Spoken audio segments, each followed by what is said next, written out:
గుమగుమలాడే రెస్టారెంట్ స్టైల్‌లో దమ్ బిర్యానీ. ఈ దమ్ బిర్యానీ వచ్చి చిన్న పిల్లల నుండి పెద్దవారి వరకు చాలా ఇష్టపడే రెసిపీ అనమాట. ఇదొచ్చేసరికి నేను అమ్మ చేతి వంట నుంచి చూసి ట్రై చేశాను. ఖచ్చితంగా మీరు కూడా ట్రై చేయండి. ఇది మాత్రం రెస్టారెంట్ స్టైల్ కన్నా వేరే లెవెల్‌లో ఉంది. ఒకసారి ఎలా చేశానో చూసేసేయండి. ముందుగా మనం బాస్మతి రైస్‌ని తీసుకొని ఒక హాఫ్ అన్ అవర్ మనం ముందే నానబెట్టేసుకోవాలి. అలా నానబెట్టుకున్నప్పుడు రైస్ అండ్ ఉడకడానికి చాలా క్విక్‌గా అయిపోతుంది. వర్క్ కూడా తొందరగా కంప్లీట్ అయిపోతుంది. అండ్ దట్ టూ మనం ఈ 750 గ్రామ్స్ ఆఫ్ రైస్ తీసుకున్నాం కదా! 1 కేజీ చికెన్ తీసుకోవాలి. ఈ రైస్ వచ్చేసరికి మనం 5-6 పీపుల్ వరకు మంచిగా తినేయొచ్చు ఫుల్‌గా పొట్ట నిండా. ఇక్కడ నేను 2 ఆనియన్స్ తీసుకున్నాను. ఈ 2 ఆనియన్స్‌ని ఇలా సన్నగా కట్ చేసుకోవాలి. ఎందుకంటే మనకి బ్రౌన్ ఆనియన్స్ కోసం ఈ బ్రౌన్ ఆనియన్స్ కోసం ముందే నేను బిర్యానీ పాట్ పెట్టేసుకున్నాను. 6-7 టేబుల్స్ ఆఫ్ ఆయిల్ తీసేసుకొని దాంట్లో ఈ ఆనియన్స్‌ని బ్రౌన్ కలర్ వచ్చేంత వరకు వేయించుకోవాలనమాట. కొంచెం ఒక 15 మినిట్స్ సిమ్‌లో పెట్టేసుకుంటే అవి అయిపోతాయన్నమాట బ్రౌన్ ఆనియన్స్‌గా.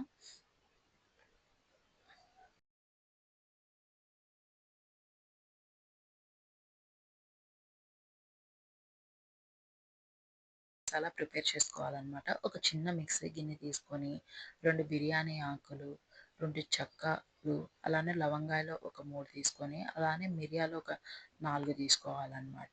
ఎక్కువ వేసుకుంటే పిల్లలు కూడా తినలేరు కాబట్టి కొంచెం మనం స్పైసీ లెవెల్స్‌ని బట్టి మనం అలా మిరియాలు వేసుకోవాలా. అలానే ఒక హాఫ్ స్పూన్ ఆఫ్ గసగసాలు వేసుకోవాలి. ఒక 6, 7 జీడిపప్పు పలుకులు అలా వేసేసుకోవాలి. పలుకులు లేవు అన్నవాళ్ళు నువ్వులు కూడా అలా వేసుకోవచ్చు. ఒక చిన్న జాజికాయ అలా వేసుకోవాలి. అలానే జాపత్రి వేసేసుకొని, కొంచెం జీలకర్ర వేసుకొని ఫైన్ పౌడర్ లాగా మనం మిక్సీకి పెట్టుకోవాలనమాట. పలుకులు అట్లా ఏం లేకుండా కొంచెం మిక్సీకి కొంచెం మెత్తగా అలా పట్టుకోవాలి. వాటర్ అనేది ఏం యాడ్ చేయకుండా పౌడర్ లాగా మనం చేసుకోవాలనమాట. నేను చూపించిన విధంగా ఇలా ఫైన్ పౌడర్ లాగా మనం చేసేసుకోవాలి. అవర్ మ్యారినేట్ చేసేసుకొని పెట్టుకోవాలి. కొంచెం పెద్ద పీసెస్‌ని అలా వేసుకోవాలనమాట. ఉప్పు, కారం, పసుపు, కొంచెం ఆయిల్ అలానే నిమ్మరసం ఇదంతా కలిపేసేసి ఒక హాఫ్ అన్ అవర్ గానీ, 1 అవర్ గానీ మ్యారినేట్ చేసేసుకొని అలా పెట్టేసుకోవాలి.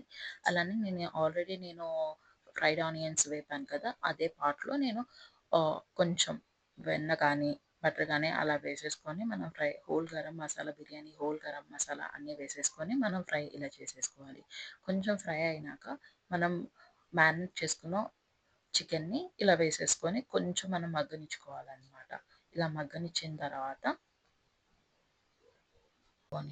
ఒక 6, 7 పచ్చిమిర్చి అవి అలా తీసేసుకొని, ఒక 2 మీడియం సైజ్ టమాటాలు ఇలా కట్ చేసేసుకొని వేసుకోవాలి. అందులోకి మనం కొంచెం కరివేపాకు, కొత్తిమీర అండ్ పుదీనా, ఒక హాఫ్ ఆనియన్ తీసేసుకొని మనం ఫైన్ పేస్ట్ లాగా చేసేసుకోవాలనమాట. దీనికి మెయిన్ ఇంగ్రీడియంట్స్ వచ్చేసరికి ఈ పేస్ట్ చాలా మంచి అథెంటిక్ అండ్ అరోమా స్మెల్‌నిస్తదనమాట. మనం చాలా ఫైన్ పేస్ట్‌గా చేసేసుకోవాలి.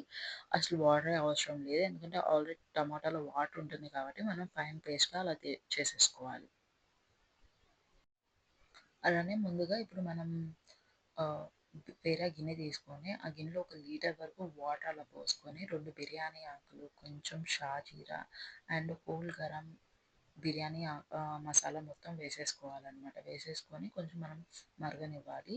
సో, నేను ఏం చేస్తున్నానంటే చికెన్ అండ్ రైస్‌కి, వాటర్‌కి 2 ప్యారలల్‌గా ఉడికించుకుంటున్నాను.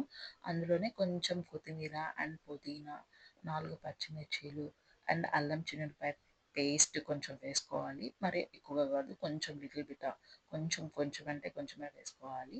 అలా వేసుకున్న తర్వాత మనం కొంచెం బాగా మరగనివ్వాలనమాట. కొంచెం మరిగిన తర్వాత కొంచెం లిటిల్ బిట్ ఆఫ్ సాల్ట్ ఏసుకోవాలి. ఒక టీ స్పూన్ అలా సాల్ట్ సరిపోతుంది. లేదు సాల్ట్ సరిపోదన్న వాళ్ళు కొంచెం అడ్జస్ట్ చేసేసుకోవాలనమాట వాటర్‌లో. అలానే కొంచెం మనం ఏం చేయాలి అంటే ఇందాక ఆల్రెడీ మనం ఫైన్ పౌడర్‌గా చేసుకున్న మసాలా ఒక టీ స్పూన్ ఆఫ్ మసాలా వేసేసుకోవాలనమాట. అదంతా మరిగిన తర్వాత మనం ఇప్పుడు నానబెట్టిన రైస్‌ని వేసేసుకోవాలి. ఈ నానబెట్టిన రైస్‌ని 90% వరకు ఉడికించుకోవాలి. అందులో చికెన్ మనకి ఉడికిపోయే ఉంటుంది. ఒక 60-70% వరకు. అందులో కొంచెం లైట్‌గా కొత్తిమీర అండ్ దెన్ మనం ఆల్రెడీ చేసుకున్న పేస్ట్ అనమాట. పచ్చిమిర్చి పేస్ట్‌ని మనం దాంట్లో వేసేసుకొని కొంచెం బాగా ఉడకనిచ్చేంత వరకు మనం చూసుకోవాలనమాట ఇట్లా. స్పైసీ కోసం లైట్‌గా పెప్పర్ పౌడర్ అలా వేసుకోవాలి. లేదు అంటే మనం కారం కూడా అలా వేసుకొని కొంచెం మనం స్పైసీనెస్‌కి తగ్గట్టు వేసుకోవాలి. అలానే మనం ఇందాక పౌడర్ చేసుకున్నాం కదా! ఆ పౌడర్ కూడా అలా వేసుకోవాలి. అలానే ఫ్రైడ్ ఆనియన్స్ కూడా వేసుకొని కొంచెం కర్రీ బాగా ఉడికేంత వరకు ఉంచుకోవాలి. ఆల్రెడీ మనం రైస్ అదంతా మన వాటర్‌లో వేసేసుకున్నాం కాబట్టి, ఇప్పుడు ఆ రైస్‌ని ఇలా కొంచెం స్ట్రెయిన్ అంటే వాటర్ లేకుండా మనం ఒక తీసేసుకొని, ఇలా మనం ఉడికించిన చికెన్‌లో ఇలా వేసేసుకోవాలనమాట. లేయర్ లేయర్‌గా వేసుకోవాలి. ఈ లేయర్‌లో కొంచెం మనం ఫ్రైడ్ ఆనియన్స్ అండ్ కొత్తిమీర అండ్ పుదీనా ఇలా లేయర్ లేయర్‌గా వేసుకోవాలి. ఇలా 3 లేయర్స్ అలా మనం వేసేసుకున్న తర్వాత దాని మీద మనం కొంచెం లాస్ట్‌లో మళ్ళీ మనం ఫ్రైడ్ ఆనియన్స్, కొత్తిమీర అండ్ పుదీనా వేసుకుంటాము. అలా వేసుకొని సిమ్‌లో ఉంచుకోవాలి. సిమ్‌లోనే ఒక 5 మినిట్స్ అలా ఉంచేసుకొని బరువుకి ఒక ప్లేట్ వేసుకొని బరువు మీద ఒక వాటర్ గానీ ఏదైనా పెట్టుకోవాలనమాట బరువు కోసము. లేదు అన్న వాళ్ళు ఇలా పెన్నం అది పెట్టేసుకొని ఆ పెన్నం మీద అంటే ఐరన్ పెన్నాలుంటాయి గదా! ఆ ఐరన్ పెన్నం మీద స్టవ్ వెలిగించేసి పెన్నం పెట్టేసుకొని